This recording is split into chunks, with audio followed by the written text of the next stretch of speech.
Back on New START, there is a debate over whether the U.S. should extend or walk away from the treaty. So for that debate, we get two perspectives.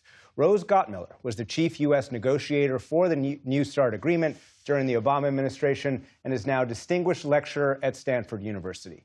And Frank Miller had a 30-year career in government, focusing on nuclear weapons and national security. He's now a principal at the Scowcroft Group, an international consulting firm. Thanks very much to you both. Welcome back to the NewsHour. Rose Gottmiller, let me start with you. You think the U.S. should continue to abide by the limits in New START. Why?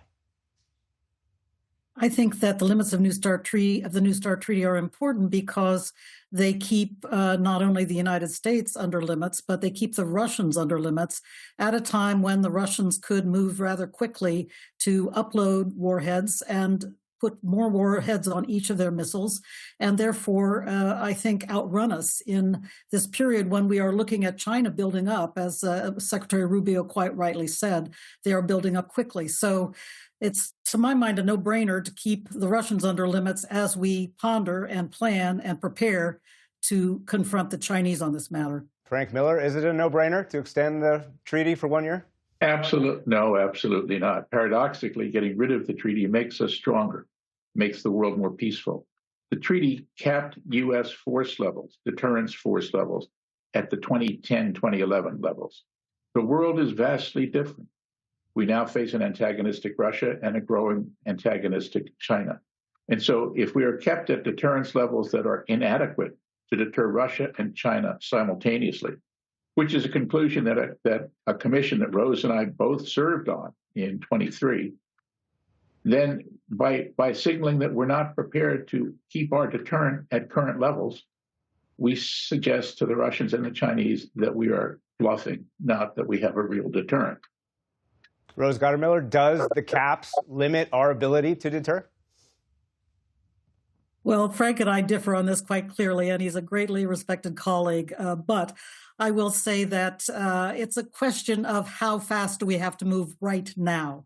President Putin was talking about extending the limits of New START for 1 year in order to prepare for new negotiations and strategic stability talks.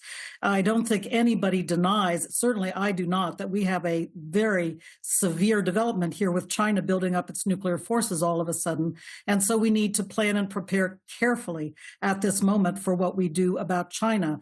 But what concerns me is the immediate tactical move that the Russians might make. They are prepared to put more warheads on their missiles. That was also a finding of the Strategic Posture Commission that Frank and I served on. And it concerns me that the Commission report said as soon as Russia is released from New START limits, it may start to build up and put more warheads on its missiles immediately. So, Frank Miller, would Russia do that if the caps are lifted?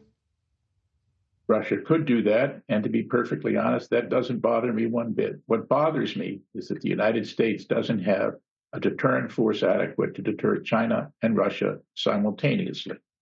And if the Russians want to make the rubble bounce, that's up to them. But we can build up slowly. Nothing's going to happen overnight. We're talking about taking warheads out of storage and putting them on existing submarines, on an existing land-based missiles.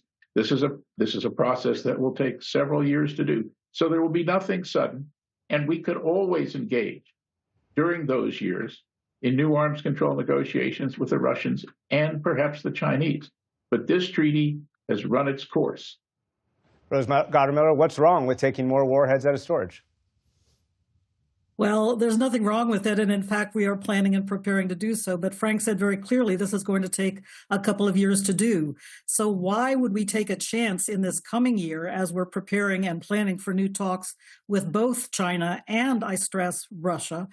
Why not take a little time with an insurance policy in place, the New START treaty limits, to plan and prepare and prevent the Russians from suddenly starting to build up? Whether or not they're making the rubble bounce, one could say we're making the rubble bounce if we're building up also.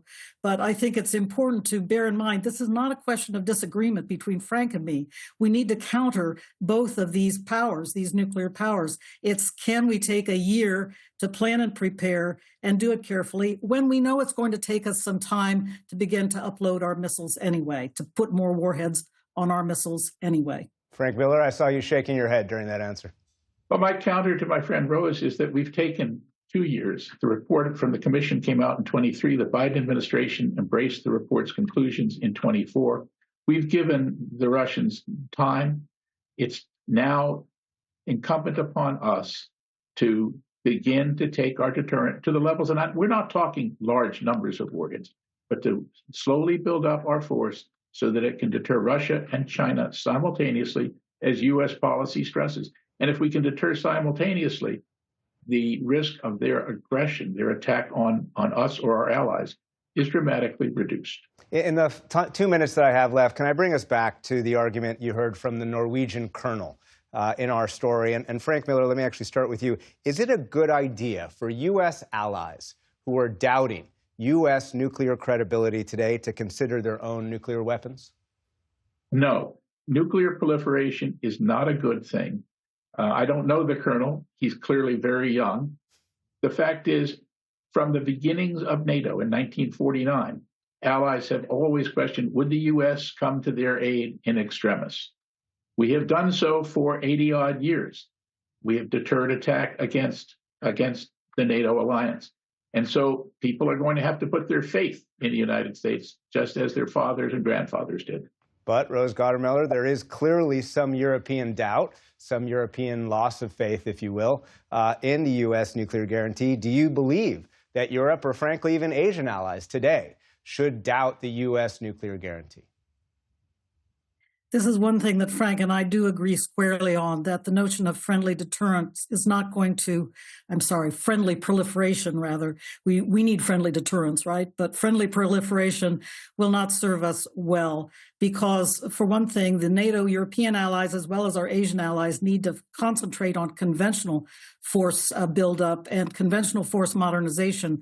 These nuclear programs are vastly expensive and cost a grave amount, and these countries have other things to spend their resources on. Well, it's always nice They to could possibly have them within 10 years. Yeah, within 10 years, absolutely. It's always nice to end with an agreement. So Rose Gottemoeller and Frank Miller, thank you very much to you both. Thanks for having me. Thank you.